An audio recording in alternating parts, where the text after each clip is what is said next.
Hey guys, it's Dr. Keck at the Sports Pod, and here is Dr. Jakes, and today we are doing neck with Dr. Keck.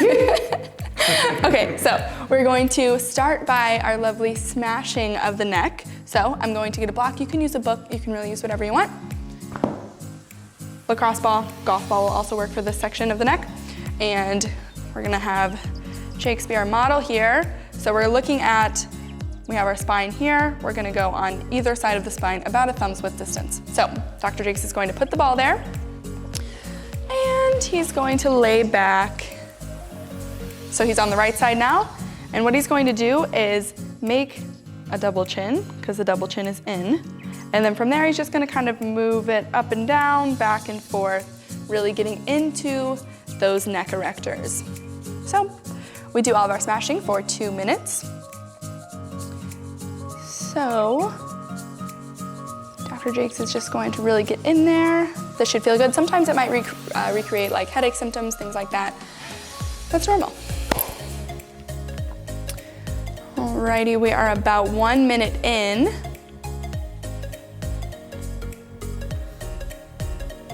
How's it feel? Feels great. Yeah. Why do we do it for 2 minutes? Because we always do time. You have to have 2 minutes. 2 minutes is a magic number. We hold our muscles under tension for a period of time, and that's when those changes are made. So it's important that we hold it for those 2 minutes. So it shouldn't be so uncomfortable that you have to come off early, because we really want to get that time under tension to create those changes in the muscle. All right, we have about 10 seconds left. We're gonna switch to the other side.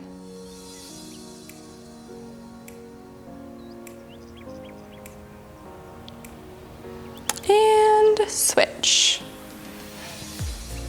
Same thing, he's just moving it to the other side of his neck, making that nice double chin. Good. So yeah, you want to make it uncomfortable, but it shouldn't be impossible. I've said this before. We want to be able to hold it for those full 2 minutes. Why do our necks get jacked up?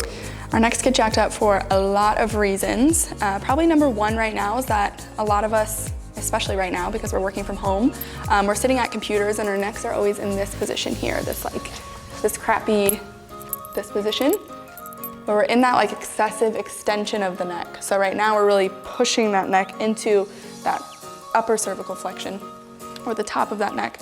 So basically the opposite of what you're doing like this.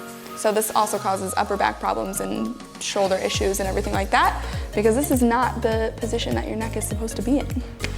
And you can also have neck issues for a wide variety of issues, but I would say are a number of different problems, but I would say that's number one right now on the drawing board. All right, we have about 30 seconds left on this side.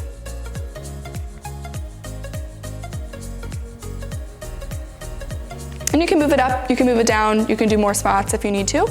Give your body what it needs. If you feel there's like a really, trigger point you have a little bit lower, go lower. If you want to go higher, feel free to go higher as well. Okay, in 5 seconds, we are going to transition into our neck cars.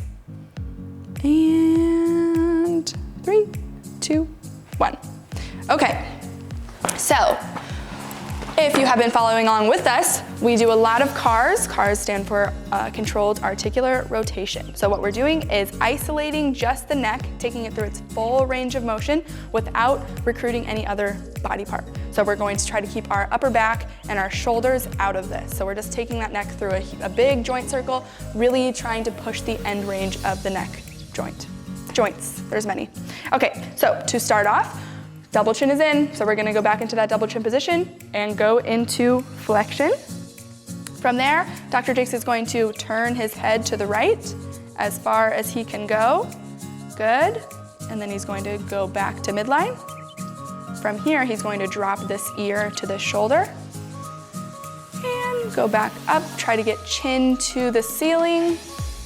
Coming around, left ear to left shoulder, and down. Good, and then we're gonna go the other way. Good, You guys might be able to see it from there, but Dr. Jakes, when he gets to end range, he has a little bit of a ratchety shake. That's completely normal. That's good. He's pushing that end range, trying to expand the end range of that muscle. I want you to show a bad car really quick. You see the shoulder, how it comes up? So that's why I have my hands here. I want him to remember that he should keep these shoulders down. A lot of times when we are lacking the range of motion in the neck, or this applies to any part of the body, you got to recruit it from somewhere else. So a lot of people, if they don't have a lot of lateral flexion or this motion, you'll start to get the shoulder up there. We don't want that. Why not? Because then you have a muscle that's not supposed to be working to do an action that the neck is supposed to be doing, which causes another array of issues. So if we can get the neck doing solely what it's supposed to do, widen that range of motion, get strong in those ranges of motion, then you don't have to recruit other muscles, other parts of the body to do so. So we're going to do 5 each way.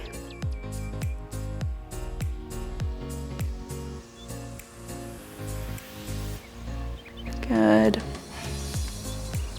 Each time I'm gonna challenge you to push it just a little bit further. And if you find a spot where it's like, doesn't feel so good, or it's kind of, achy or whatever, just spend a little bit more time there. And it's okay for you to be, if you can maybe touch this ear to this shoulder, but then this way you can't go very much at all, that's fine. We're asymmetrical creatures, just spend a little bit more time on that side where you're not quite getting that range of motion. Let's do 1 more each way. So they should be nice and slow and controlled so that you can really kind of feel out what your neck is feeling, feel where you have stiff spots, and work through those. Good. Okay, next we are going to use this nice strap here. You can use really, if you have a TheraBand, you can use that. If you have a shoestring, you can use that. It doesn't really matter. So Dr. Jakes is gonna lay on his back. And he's going to take this, and I want it to be placed like around the base of the skull. Good. From there, we are always starting from that neutral position, that double chin position. And Dr. Jakes is going to pull his head up, holding for about 2 seconds, and coming back down. Good. And again. So we're really just pulling those erectors, getting a nice stretch, pulling into that flexion in that upper cervical, where when you're sitting at the desk, you're in that extended position here. Why do I feel it's my upper back? Because this is all, so you have some muscles that are going from your, the base of your skull that actually go down into your thoracic spine. So it's also pulling those when you're coming up like that. It's normal. It probably feels good to feel a little pull there.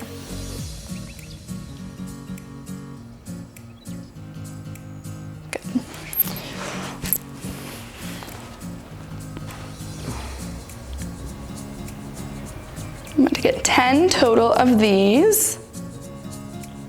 I don't want your neck doing a whole lot of work. This is why we have the strap here. So your neck should be pretty relaxed, and you're just really pulling your neck with the strap. So your arm should be doing all the work here. Really maintaining that double chin position. Good. Let's do 2 more. Is this good for my triceps? How'd they look? They look great. Okay. Last one. Good. Alrighty. The next thing we are going to do is, you can sit up. We are going to get a chin retraction in. So this is that double chin I've been talking about. The double chin is in. So what happens when we're going into this chin retraction, we're taking that upper cervical spine out of that extended position, so this position, and we're pushing it into its where it should be. So we're pushing it into that flexion. So this is also a very good exercise if you have symptoms running down the arm, if you have some tingling in the numbness and tingling in your arms, this chin retraction is super good for you. So what he's going to do is just double chin. You can give yourself a little push if you like, and we're gonna do 20. Good. Common mistakes here. People want to kind of tuck their chin here. We don't want a chin tuck, we want a chin retraction. So it's like you're just being pulled back, and like you have a string coming up from the top of your head, it's just straight back. Good. Good. We are end range loading the joints. We are taking those joints in your neck and end range loading them. How can problems in my neck cause tingling? Good question. Good question. If you didn't hear that, he said, how can problems in my neck cause that tingling sensation down the arm? Well, we have little nerve roots that come out of our joint spaces from our neck. So all of that, your cervical spine have cervical nerves coming out that then go down into your arms here. So when you have maybe a little piece of your disc kind of sticking out there, it might be irritating that nerve and causing some pain, some tingling, some numbness down the arm. That's what can cause that. So what we're doing here is end range loading those discs and getting them to basically get off of those nerve roots. And then in turn, stop the numbness, tingling, whatever sensation you're having down the arms. I lost count. What you at? 19, 20. Good. So the principle with that one is gonna be repeated end range loading. So there's really not a bad number to do. You wanna do a lot. That's really where I'm gonna put it at. So for time's sake, we are going to do one more set of those, and then we're gonna go into one more exercise for the neck.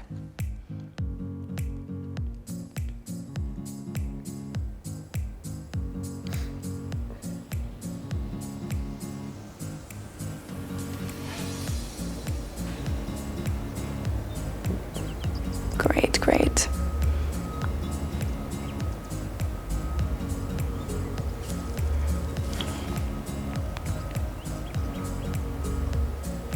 Let's do 3 more. 1, 2, 3. Disclaimer on those, if when you do that, it does start to create symptoms on the arm that you didn't have before, you should skip those, not do them, and you should call us. Okay. The last thing we're going to do, it's a little bit more advanced. It's along the lines of this chin retraction, but we're gonna try to get some lateral glide in our joints up here. So I like to think of it like having a box, and you're trying to hit all points of those boxes. So Dr. Jakes is going to put his box up, and he's going to try to laterally glide his neck through that box. Yeah, it's pretty hard.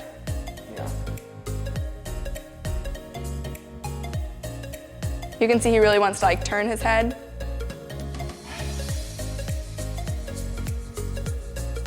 Feel my trap. Uh-huh.